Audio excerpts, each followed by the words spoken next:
Mysore palace ഒക്കെ കണ്ട് ലഞ്ചൊക്കെ കഴിച്ചതിന് ശേഷം നമ്മൾ സെയിൻറ്റ് ഫിലോമിനാസ് ചർച്ചിലേക്കാണ് പോയിട്ടുണ്ടായിരുന്നത്.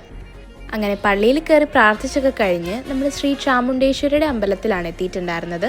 അവിടെ തന്നെയായിരുന്നു നമുക്ക് ഷോപ്പിങ്ങിനൊക്കെ പോകാനുണ്ടായിരുന്ന സ്പോട്ടും. അമ്പലത്തിൻ്റെ ഉള്ളിൽ നമുക്ക് കയറാൻ പറ്റിയിട്ടുണ്ടായിരുന്നില്ല, കാരണം ഭയങ്കര തിരക്കായിരുന്നു. പുറത്ത് പൂജയ്ക്കുള്ള ഐറ്റംസ് ഒക്കെ വെച്ചിട്ടുണ്ടായിരുന്നു. അതുകൂടാതെ ഫുഡ് ഐറ്റംസ് ആയിട്ട് മാങ്ങയും കോണും അതുപോലെ വാട്ടർമെലനൊക്കെ കട്ട് ചെയ്ത് വെച്ചിട്ടുണ്ടായിരുന്നു.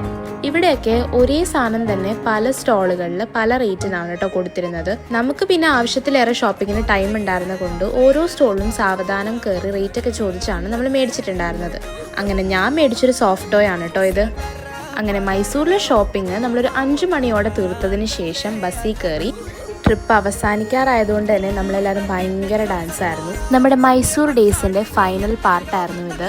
സ്കൂൾ ലൈഫിലെ ഏറ്റവും ഫൈനൽ ട്രിപ്പായ ഈ മൈസൂർ യാത്ര വളരെ മെമ്മറബിളായിട്ട് തന്നെ തീർന്നിട്ടുണ്ട്.